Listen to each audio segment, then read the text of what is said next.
사랑하는 성도 여러분, 이 본문을 보면은 굉장히 아주 자세한 성막이, 제목도 계속되는 성막입니다. 성막이 지금 몇 주째 계속되고 있고, 전체로 여러분 성경을 보면요, 약 50장에 할애해가지고 성막을 기록하고 있습니다. 몇 장이요? 50장. 여러분, 그 많은 내용이 있을 텐데 성막이라는 한 주제를 가지고, 한 물건을 가지고 50장 정도를 할애했다. 어떻다는 거죠? 중요하다는 것입니다. 반드시 너희가 알고 있으라는 것입니다. 이 성막은 나중에, 물론 성막 회막은 같은 말입니다. 나중에 성전으로 변하고, 이 성전은 오늘 설교로 이어지겠지만은 중요한 예수 그리스도로 연결되고 우리의 교회로 연결되는 온 우주가 하나님의 성막입니다. 성경에 보면 하늘이 하늘의 보좌, 하나님의 보좌입니다. 그것이 놀랍게도 이 성막을 통해서, 성전을 통해서 하늘의 그 모형이 여기에 이렇게 상징적으로 만들어진 게 성막입니다. 하나님의 임재의 상징입니다. 매우 중요합니다. 마치 우리가 아무리 바삐 살아도 마지막 가서 쉬는 곳이 어디예요? 집입니다. 답이 자신이 없네요. 오늘 저녁에 밖에서 야영 좀 할까요?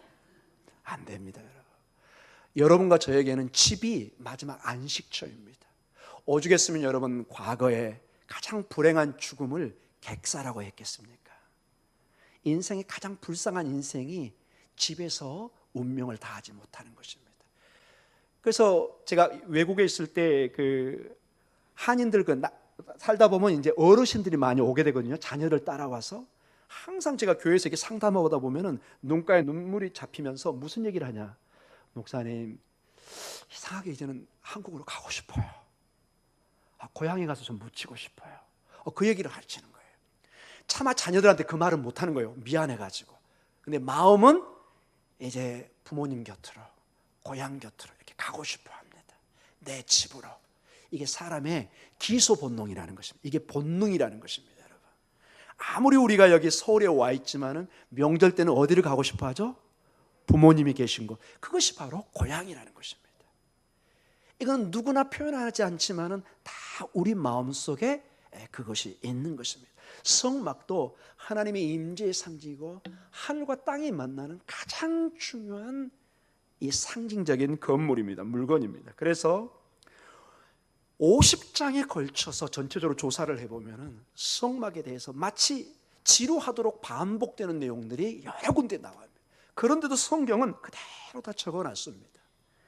오늘 이 본문을 통해서 여러분이 이 성막이 왜 이렇게 중요하고 우리에게 어떤 의미가 있는가를 한번 살펴보겠습니다. 그 전에 짧지만은 먼저 한번 사진을 좀 보도록 하겠습니다. 우리가 그 성막 그러면은 어떤 사진들이 좀 있습니다. 이건 이제 이게 하나의 모형인데요. 이런 식으로 사막에, 이 광야에 지은 것입니다. 여기 보면은 이게 바로 해막 아니고요. 이 안에 지성소가 있고 이 전체적으로 틀을 만들어서 이게 이제 모형으로 만들어 놓은 거죠. 우리가 직접 거기를 가볼 수가 없으니까. 이렇게 12지파가 이렇게 둘러싼 가운데 이 가운데 진영이, 이건 뭘 상징할까요? 구름기둥과 불기둥입니다. 이렇게. 하나님의 쉐키나라고 합니다. 이 임재를 쉐키나라고 합니다. 따라해 볼까요? 쉐키나. 이게 하나님의 임재란 뜻입니다. 그 회막 그 자체가 미시칸이란 말을 쓰는데 샤칸이란 말, 이게 자체가 하나님의 임재란 뜻입니다. 이런 식으로 성막이 중심으로 모든 진영이 움직입니다. 이 하나님의 구름기둥이 움직이면 이 성막이 움직이고 이 진영이 움직이게 되어 있어요. 마치 군대처럼 모든 것이 이 해막 중심으로 40년을 살아갑니다. 근데 이스라엘 백성들도 이 해막에 대신되는 성전을 중심으로, 예루살렘을 중심으로 모두가 살게 됩니다. 이렇게는 살지 못하지만은 상징적으로 3대 절기 때 반드시 이스라엘 백성들은 어디로 모여야 되죠? 성전이 있는 예루살렘에 모여야 됩니다. 그리고 매주 드려지는 안식일, 우리 같은 주일 예배에도 항상 성전을 중심으로 예배를 드리게 되어 있습니다. 그리고 제가 직접 거기서 공부를 해보니까 모든 이스라엘의 회당은 그 입구의 문이 어디를 향하게 되어 있을까요? 예루살렘 성전을 향하게 되어 있습니다. 마치 아랍 사람들이 항상 외국에 다닐 때 어디를 향해서 기도하게 되죠? 메카를 향해서. 그래서 여러분 한국의 중요한 호텔들은 아랍 사람들이 오기 위해서 다 방에 메카 방향을 다 해놨습니다. 그래서 그분들이 그 호텔 안에서도 그들이 정기적으로 이렇게 기도를 드릴 수 있도록 이렇게 메카 방향을 다 이렇게 설정해 놨습니다. 유대인들도 성전을 향해, 즉 예루살렘을 향해서 항상 문이 그쪽을 향하게 되어 있습니다. 예, 지금 제사 드리는 길입니다. 이렇게 여기 회막이 있고 이것으로 오늘 만드는 장면이 나온 것입니다. 여기 흰 옷을 입은 제사장들이 제사를 주관하는 모습입니다. 자, 이게 구체적으로 오늘 여기 나오는 이제 이 안의 구조입니다. 여기가 성소가 여기 지성소입니다. 여기서까지는 제사장들이 일을 할 수 있지만 이 안에는 대제사장만 1년에 한 번 들어갈 수가 있습니다. 이게 지성소고 홀리 오브 홀리스, 가장 거룩한 장소입니다. 여기에 법궤가 있습니다. 예. 이런 식으로 오늘 이 천들, 이 기둥들, 이걸 만드는 구조가 오늘 우리가 읽었던 내용들입니다. 그리고 실제 여러분 사진 하나를 더 보여드리겠습니다. 이게 여러분 실제로 이스라엘 가면 이 이스라엘 백성들이 광야 생활했던 그 신의 광야에 실제 모형을 만들어 놨습니다. 실제로 많이 크지는 않습니다. 규모가 이런 식으로 돼 있어서 여기에 이렇게 화덕이 있고 여기에 성막이 안에 있는. 자, 이 정도 보면서 이 본문의 우리가 신학적인 의미를 좀 살펴보도록 하겠습니다. 예, 감사합니다. 자, 이 회막을, 이 성막을 만드는데 우리는 앞선 36장 1절에 대표적인 사람을 통해서 하나님이 일단 전체 감독 비슷하게 주관해 가게 합니다. 모든 사람이 한꺼번에 가서 막 손대는 것이 아니라 전문 기술자와 일부의 사람들이 우리는 헌물을 하면 그 물건을 가지고 건물을 짓게 하는 전문가들이 짓게 합니다. 그 대표적인 사람이 다시 한번 보도록 하겠습니다. 출애굽기 36장 1절입니다. 같이 읽습니다. 부살렐과 오홀리압과 및 마음이 지혜로운 사람 곧 여호와께서 지혜와 총명을 부으사 성소에 쓸 모든 일을 할 줄 알게 하신 자들은 모두 여호와께서 명령하신 대로 할 것이니라. 자, 유다 지파 부살렐과 단 지파 오홀리압 그리고 마음이 지혜로운 사람들, 즉 장인들, 기술자들입니다. 이 사람들이 와서 성소를 짓게 하는, 그리고 다른 사람들은 모세를 통해서 성도들이 자원하는, 강제가 아니라 자원하는 헌물을 드리게 합니다. 제가 거듭 강조합니다. 교회는 헌금을 강조하는 곳이 아닙니다. 그러나 하나님의 이 성막, 하나님의 교회를 위해서는 분명히 어떤 헌금과 헌물이 필요한 것도 사실입니다. 마치 우리 가정이 생활이 유지되기 위해서는 일정한 수입이 있어야 되는 것처럼 모든 것에서는 성도들의 자원하는 헌물과 헌금이 있어야 되는 것을 동일하게 우리가 알게 됩니다. 자, 오늘 이 본문 좀 길지만은 보면은 한 4가지 정도의 건물을 지어가는 순서가 나옵니다. 먼저 8절에서부터 13절에는 성막, 즉 텐트 전체 크기를 만듭니다. 성막 전체 텐트를 8절부터 13절 이 성막이 어떻게 텐트가 어떻게 만드냐 그 생각을 하면서 한 본문을 다시 읽겠습니다. 8절부터입니다. 시작. 일하는 사람 중에 마음이 지혜로운 모든 사람이 열복 희장으로 성막을 지었으니 곧 가늘게 꼰 배실과 청색, 자색, 홍색 실로 그룹들을 무늬 놓아 짜서 지은 것이라. 매 폭의 길이는 28규빗, 너비는 4규빗으로 각 폭의 장단을 갖게 하며 그 5폭을 서로 연결하며 또 그 5폭을 서로 연결하고 연결한 금 폭가에 청색골을 만들며. 자, 그리고 13절입니다. 13절로 바로 뛰겠습니다. 금 갈고리 50개를 만들어 그 갈고리로 2 휘장을 연결하여 한 막을 이루었더라. 전체 텐트를 만듭니다. 성도들이 자원해서 드리는 그 헌물을 통해서 전체 먼저 큰 틀에 텐트를 만듭니다. 그리고 나서 이제 천장 부분 덮개를 만듭니다. 덮개, 전체 틀을 만든 다음에 위에 또 씌울 덮개를 만듭니다. 그게 여러분 14절에서 19절입니다. 먼저 한번 14절부터 읽어볼까요? 같이 읽습니다. 그 성막을 덮은 막 곧 휘장을 뭘로 만들죠? 염소 털로 만들되 11폭을 만들었으니. 자, 여기까지만 잠깐 보겠습니다. 염소 털이 굉장히 중요합니다, 여러분. 제가 실제 가보니까 저렇게 까맣게 만들어졌는데요. 누워있으면 하늘이 막 보여요. 그런데 바람도 술술 들고, 근데 비가 오면 비가 잘 새지가 않아요. 참 특이해요. 이게 굉장히 질기고, 이 염소털이 특이하게 지금도 베두인들의 텐트로 짓습니다. 근데 하나님께서 위에 휘장, 이 천정, 이 덮개를 만드는데 주 원료가 염소털인 것을 얘기합니다. 그리고 19절로 우리 넘어갑니다. 시간이 많이 걸리기 때문에. 붉은 물들인 순양의 가죽으로 막의 덮개를 만들고 해달의 가죽으로 그 윗 덮개를 만들었더라. 순양 또 가죽, 해달의 가죽으로 굉장히 다양한 물건들이 이 성막을 만들, 특별히 위에 덮개를 만들 때 쓰였던 것을 보게 됩니다. 큰 천막으로 우리가 아까 그림에도 보았지만은 성막을 만듭니다. 덮개를 만듭니다. 자, 여기에 염소 털, 가죽, 해달 가죽. 자, 제가 왜 이걸 얘기할까요? 우리 여성들은 금방 알 겁니다. 이게 무게가 장난이 아닙니다, 여러분. 여러분, 옷 이제 곧 여름옷 정리하고 또 겨울옷 준비하셔야 되죠. 여름옷 가벼워 보이지만 합쳐지면 생각보다 힘듭니다. 우리 권사님들 들다가 아들 보고 아들아 이것 좀 들어줘 이럽니다. 힘들어요, 여러분. 이게 생각보다 굉장히 이 천이 무겁습니다. 가죽이 들어가면 이제 무게는 굉장히 무거워집니다. 그래서 이제 다음 장은 이걸 세울 양쪽의 기둥들, 조각 기둥을 만들면 널판지들을 만듭니다. 자, 그것이 이 천막과 커튼을 지지할 수 있는 큰 나무 기둥을 만듭니다. 이게 20절에서 34절입니다. 조금만 한번 읽어보도록 하겠습니다. 20절부터입니다.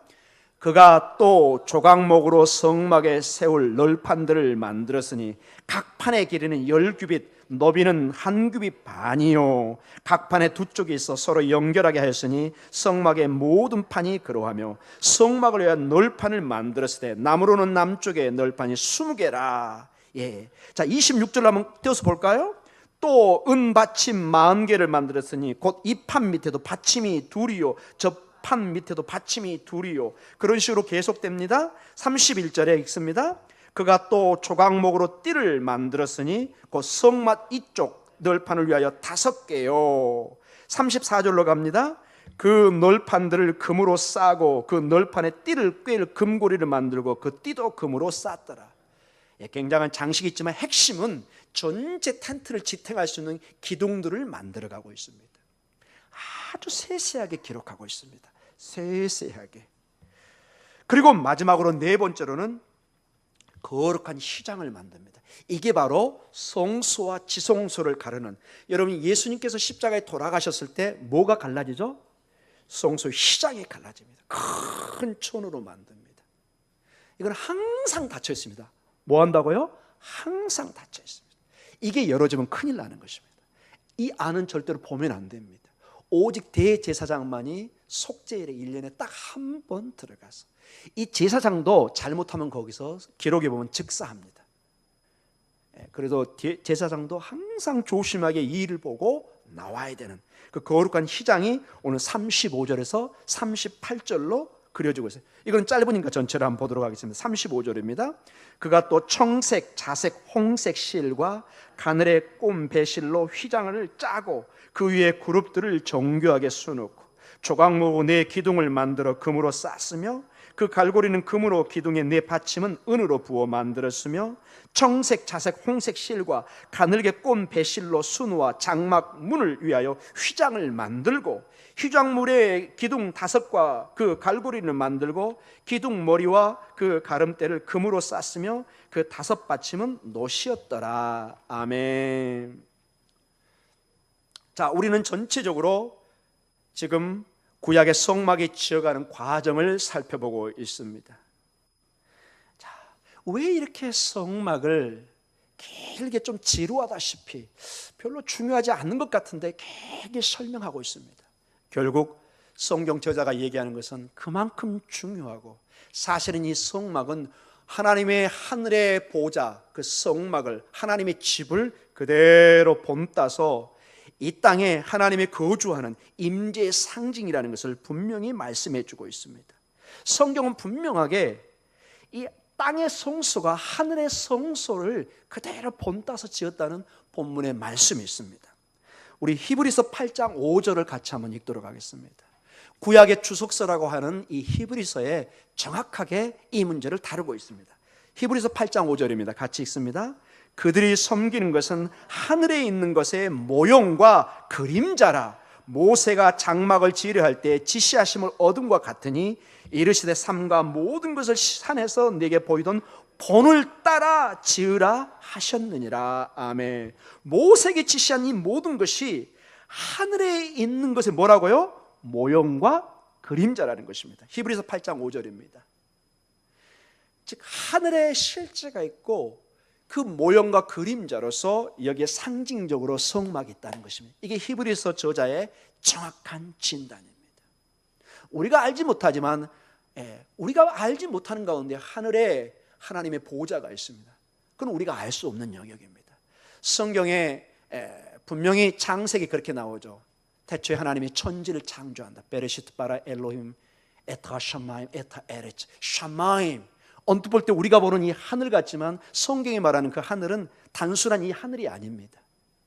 하나님이 계신 곳, 우리가 알 수 없는, 우리의 육신의 눈으로 볼 수 없는 다른 차원의 하나님의 세계가 있는 것을 봅니다. 이 하나님의 세계는 깊은 내면에서 하늘과 땅 그 어디에나도 동시에 존재할 수도 있는, 마치 엘리사가 어느 날 가는데 그 제자가 종이 얘기합니다. 주인님 큰일 났습니다. 지금 아람 군대가 가지고 우리가 다 죽게 생겼습니다. 벌벌벌 떨 때 엘리사가 기도합니다. 그러니 그 게하시 그 눈에 종이 뭘 보죠? 천군 천사가 불병거가 그 성을 둘러치고 하나님의 백성들을 지키고 있는 것이 보입니다. 하늘이 보이는 것입니다. 딱 그렇게 구약에 그렇게 한 번 보이고 신약에 딱 한 번 그 사건이 더 한 번 나타납니다. 스데반 집사님이 돌에 맞아 순교할 때 마지막 하늘을 보면서 기도하는데 하늘이 열리면서 주님이 하나님 아버지 보좌 우편에 앉아 있는 것이 보이기 시작합니다. 하늘이 열리는 것입니다. 평상시에는 보이지 않습니다. 아주 특별한 경우에 하나님의 보좌가 보입니다. 우리가 아무나 볼 수 없고 그건 하나님이 보여주셔야 보는 것입니다. 그 결론적으로는 전혀 다른 차원의 세계가 있는 것을 분명히 우리에게 가르쳐주고 있습니다. 히브리서 9장 24절에도 이것을 또 다른 차원에서 말씀해주고 있습니다. 히브리서 9장 24절입니다. 같이 읽습니다. 그리스도께서는 참것의 그림자인 손으로 만든 성소에 들어가지 아니하시고 바로 그 하늘에 들어가사 이제 우리를 위하여 하나님 앞에 나타나시고. 아멘. 참것의 그림자인 손으로 만든 성소, 즉 우리가 말하는 이 광야에서 만드는 이 성막 성소, 예루살렘의 성소는 전부 다 참것의 그림자라는 것입니다. 이게 쓸데없다는 것이 아니라 이것은 무언가 실체를 반영하고 있다는 것입니다. 마치 우리가 누구의 형상을 반영하고 있죠? 하나님의 형상. 여러분, 하나님의 형상이라는 개념을 너무 어렵게 생각하지 말라고 그랬죠. 부모와 자식 관계를 생각하면 그대로 이해할 수 있습니다. 어떻게 할 수 있느냐? 창세기 5장에 그대로 그 형상이라는 단어가 부모와 자식 간의 관계로 그대로 그 단어가 쓰입니다. 내 자녀는 나의 형상인 것입니다. 이걸 이해하시겠죠? 붕어빵이네? 우리는 그런 식으로 표현하지만 성경은 뭐라고요? 하나님의 형상, 즉 부모의 형상이 자녀에게 물려지는 것입니다. 참으로 놀라운 점입니다. 성소가 바로 하늘의 보좌를 그대로 나타난 그 형상을, 모형을, 그림자를 보여주고 있다는 것입니다. 자, 이렇게 성소는 중요합니다. 자, 1차적으로 하나님께서 모세를 통해서 이스라엘 백성들이 이 성소를, 이 성막을 짓게 합니다. 그런데 하나님께서는 신약에 와서 정말로 중요한 이 성소를 또 다른 확장된 제2의 성막을, 성소를 또 짓게 합니다. 어떻게 짓게 할까요? 여러분 궁금하시죠? 우리가 너무나 잘 알고 있는 요한복음 1장 14절에 신비한 제2의 성막이, 성전이 우리에게 다가오고 있습니다. 요한복음 1장 14절입니다. 같이 읽을까요? 말씀이 육신이 되어 우리 가운데 거하심에 우리가 그의 영광을 보니 아버지의 독생자의 영광이여 은혜와 진리가 충만하더라. 아멘. 신약 성경이 다 중요하지만 요한복음 1장 14절은 가장 중요한 말씀 중에 하나입니다. 그리고 신학적으로 가장 중요한 말씀 중에 하나입니다. 말씀이 로고스가, 즉 하나님의 그 말씀이신 예수 그리스도가 육신이 되어, 즉 성육신 하여서 우리 가운데 거합니다. 우리말에는 이게 우리 가운데 거한다는 건데 헬라어 원어가 이게 에스케노사라고 독특한 스케노라는 단어에서 왔습니다. 따라해볼까요? 스케노. 스케노가 동일한 히브리어의 이 미식한 성막의 동일한 말입니다. 즉 이 원뜻은 저번에도 설명했지만 말씀이 육신이 되어 우리 안에 텐트를 치다, 성막을 만들다, 이 뜻을 가지고 있습니다. 즉 구약에 보였던 그 눈에 보이는 많은 실과 천과 가죽을 통해서 만들었던 그것이 사실은 이제 진정한 성전이신 하늘의 그 하나님께서 성육신하여 우리 안에 이 몸으로 성육신하여서 텐트를 만들어서 우리 안에 거하는 것입니다. 여러분, 성전의 주 기능이 뭐죠? 하나님 앞에 나아가 제사하고 하나님의 임재가 있는 장소입니다. 이제는 예수 그리스도 안에 누가 임재하고 있다는 거예요? 하나님께서 임재하는 것입니다. 그래서 그의 이름이 뭐예요? 임마누엘입니다. 그 뜻이 뭐예요? 하나님이 우리와 함께 하신다는 것입니다. 누가요? 하나님이. 그게 바로 요한복음 1장 14절의 말씀을 한마디로 줄이면 임마누엘이고, 여기 우리 가운데 거한다는 말은 텐트를 친다는 말이에요. 유대인에게 텐트를 치다, 즉각적입니다. 바로 오늘 우리가 본문에 읽었던 출애굽기를 그대로 연상하는 것입니다. 그 성막을 만들다, 이 뜻입니다. 그래서 하나님의 영광이 가득합니다. 마치 구약의 성전이 완성될 때 하늘의 구름처럼 하나님의 영광이 임하였습니다. 이제 예수 그리스도 안에 하나님의 온전한 영광이 임재하기 시작합니다. 자, 이게 두 번째 성막입니다. 근데 신약 성경은 여기에 또 한 단계를 또 뛰어넘습니다. 또 나아갑니다. 제3의 성막을 계획하십니다. 성경을 그걸 만든다고 얘기합니다. 여러분, 에베소서 2장 19절과 20절에 그 제3의 성막 계획이 나옵니다. 한번 읽어볼까요? 같이 읽습니다. 그러므로 이제부터 너희는 외인도 아니요 나그네도 아니요 오직 성도들과 동일한 시민이요 하나님의 권속이라. 너희는 사도들과 선지자들의 토의에 세우심을 입은 자라. 그리스도 예수께서 친히 모퉁이 돌이 되셨느니라. 아멘. 교회, 여러분과 저가 하나님의 권속이 되었고 하나님의 시민이 되었고 사도들과 선자들 터 위에, 그들의 신앙 고백 위에, 그 복음의 질 위에 세우심을 입은 자라. 이 단어가 무슨 뜻일까요? 성전을 지을 때 쓰는 단어입니다. 여러분, 교회가 세워졌다는 것입니다. 근데 이 교회가 뭐라고요? 누가 여기에 모퉁이 돌, 핵심 돌이 되었죠? 그리스도 예수께서 친히 모퉁이 돌이 됐습니다. 하나님 되신 그분이 우리 안에 돌로 임하였으니 이제 이 교회에 누가 임하고 있죠? 하나님이 임하고 있는 것입니다. 하나님이 임한 곳이 뭐라고 불러요? 성전, 회막이라는 것입니다. 이 논리를 여러분 이해하시겠습니까? 성전은 그냥 성전이 아니에요. 하나님이 임재해야만이 그게 성전이에요. 회막은 뭐라고요? 하나님이 임재하셔야 돼요. 하나님의 셰키나가, 그래야 회막이 되는 것이에요. 그냥 만들면 그는 여러분의 그냥 작품이고 아무런 의미가 없어요. 여러분, 우리가 이렇게 예배당에 건물을 지어놨습니다. 여기에 아무도 안 와요. 이 예배당 의미가 있어요, 없어요? 아무 의미가 없어요. 여러분, 신기하죠? 아무리 잘 지은 집도 사람이 몇 년 안 살면 이상하게 집이 허름허름하더니 그냥 허물어져 버려요. 많은 사람이 신비입니다. 여기 건축하신 분도 계시는데 오히려 사람이 살면 막 닳아지고 더 부서질 것 같은데 이상하게 집은 사람이 살아야 살아있어요. 가끔 시골에 가봅니다. 빈집 있습니다. 꽤 좋았던 집 같아요. 들어가 보면은, 세상 말로 죄송합니다, 이런 표현이 그런데 귀신 나올 것 같아요. 그 좋았던 집이 사람이 안 사니까 휑하니 무슨 그 드라마 세트장 같이, 귀신 나오는 세트장. 근데 겉은 별 볼 일 없어요. 근데 사람이 살아요. 아니, 어때요? 생기가 돌아요. 살아있기 때문에. 아무리 허름해도 거기에 생명이 있으면은 집이 살아가 있어요. 여러분, 그건 동감하시죠? 공감하시죠? 성전도 하나님이 임재해야만이 거기에 생명이 넘칩니다.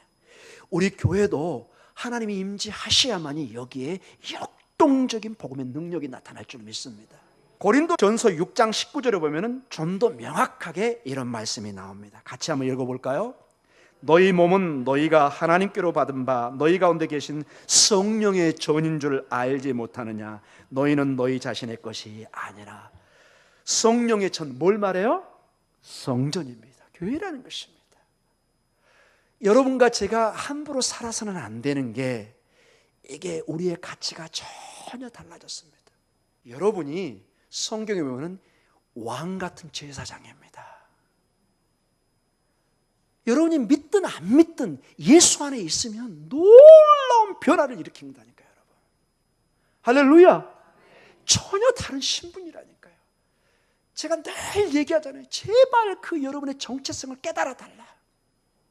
이걸 모르고 아직도 길거리에서, 좀 표현이 그렇습니다, 구걸하는 사람처럼 그냥 사는 사람이 있어요. 얼굴 팍 숙이고. 여러분 평생에 하늘 제대로 본 사람이 별로 없어요. 하늘이 어땠나요? 본 적이 없는데요. 그런 인생을 왜 삽니까, 여러분? 여러분은 하늘을 바로, 내 주인이 살고 계신 그 하늘, 이 땅을 다스리도록 왕 같은 제사장으로 우리에게 역사를 주셨습니다. 우리에게 은혜를 주셨습니다. 이걸 함부로 막 권력을 남용하라는 뜻이 아니라, 그러나 우리의 신분은 명확합니다. 비록 우리 땅에 우리가 나그네로 살아가지만 분명히 우리는 하늘의 권속입니다. 하늘의 백성이요, 왕 같은 제사장이요, 하나님의 큰 일을 하도록 부르신 것입니다. 여러분의 생명, 저의 생명 절대로 함부로 그래서 살아서는 안 될 줄 믿습니다. 여러분, 이제 결론적으로 말씀을 마치겠습니다. 성전의 해막의 가장 중요한 기능이 이 생명의 하나님을 예배하는 장소입니다. 그분의 영광을 돌려드리는 것입니다. 그분께 날마다 찬양하고 기도하는 장소입니다. 자, 그러면 답이 나옵니다. 우리의 삶이 하나님의 전이요, 하나님의 성전이라면 어떻게 해야 우리의 삶이 가치 있게 변할까요?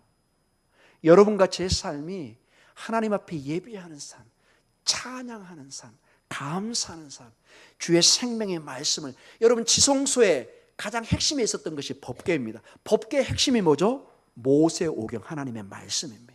즉 성전의 핵심은 하나님의 말씀이 있는 것입니다. 여러분의 삶에 말씀의 묵상과 기도와 찬양이 있을 때 여러분의 영혼, 우리의 삶은 영롱한 별처럼 빛날 줄 믿습니다. 전혀 다른 신분입니다. 세상이, 마귀가 덜덜덜 떱니다, 여러분. 그러나 우리가 함부로 살잖아요. 세상도 우리를 함부로 하고 마귀도 우리를 함부로 취급합니다. 왜? 반응이 없으니까. 근데 내 정체성을 알았어요. 내가 왕의 자녀예요. 여러분 어떻게 하죠? 함부로 하지 마, 너 혼날 거야. 할렐루야. 여러분, 세상이, 마귀가 덤벼들면 혼내주시기 바랍니다. 예수의 이름으로. 너는 이제 나를 함부로 할 수 있는 존재가 아니다. 과거에는 나에게 두려움을 주고 위협을 하고 낙심을 주고 하늘도 보지 못하게 했지만 이제는 다르다.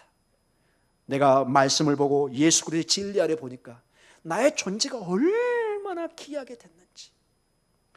이 얘기는 교만하게 살라는 것은 아니지만은, 그러나 믿음의 어깨를 펴시고 당당한 믿음의 승리의 삶을 사시기 바랍니다. 신앙으로 이런 면에서 너무 겸손한 것도 여러분 좋지 않습니다. 겸손이 바로 쓰일 때 겸손이지, 잘못하면 비굴한 삶을 사는 것입니다. 우리가 말하는 진정한 겸손 속에, 그러나 영적인 싸움 앞에서는 하나님의 자녀로, 마치 여러분의 자녀가 여러분이 힘이 있을 때, 어떤 어려움이 왔을 때, 너 혼날 거야, 우리 아빠가 누군지 모르지 너, 뭐 이걸 너무 남용해서는 안 되겠지만은 영적인 싸움으로 한번 여러분이 적용해 보시기 바랍니다. 예수의 이름으로 여러분 담대하게 물리치시기 바랍니다. 이 예수의 이름으로 여러분의 자녀를 축복하시기 바랍니다. 절대로 여러분 이제 자녀들에게 욕하지 마세요. 야 이놈 뭐 이런 단어 쓰지 마시기 바랍니다. 하나님의 너는 자녀고 하나님의 아들이고 하나님의 딸이다. 축복이 있을지어다. 할렐루야. 축복해 주시기 바랍니다. 축복으로 보내고, 자녀가 올 때 여러분 머리나, 여러분 부모는 자녀를 축복할 권한이 있습니다. 등을 대고 사랑하는 딸아, 아들아, 수고했다. 하나님의 축복이 너에게 있을 것이다. 너는 하나님이 크게 쓰실 내 딸이고 내 아들이지만 이제 너는 하나님의 딸이고 하나님의 아들이다. 축복하는 여러분이 되시길 바랍니다. 오늘 이것이 성막의 깊은 의미입니다. 이렇게 길게 설명한 것이 이거 애워가지고 시험 보고 뭐 이거 여기에 몇 개 돌이 들어가고 이거 저희가 학교에서만 시험 보죠. 여러분한테 시험 보는 거 아닙니다. 여러분. 그건 신학생들이 할 일이고 여러분 저희들은 여기에 진정한 의미를 깨닫는 역사가 있기를 간절히 축원합니다. 진정한 성막의 의미. 이제는 우리 안에 성령을 통해서 우리가 거룩한 존재. 이스라엘은 가장 거룩한 것이 성막이었습니다. 거룩의 기준이 이 성막과 가까이 갈 때는 거룩하게 되고 이 성막에서 멀어지면 거룩하지 않은 거예요. 부정하게 되는 것입니다. 이 부정과 거룩의 개념이 하나님과 연결되어 있었습니다. 오직 우리의 삶이 하나님 안에서 거룩한 삶을 회복하고 믿음을 회복하고 이제 곧 오실 그 주님을 우리가 기대하고 또 기대하고 또 기대하는 가운데 믿음으로 승리해가는 여러분의 삶이 되시기를 간절히 주님의 이름으로 축원합니다. 기도하겠습니다.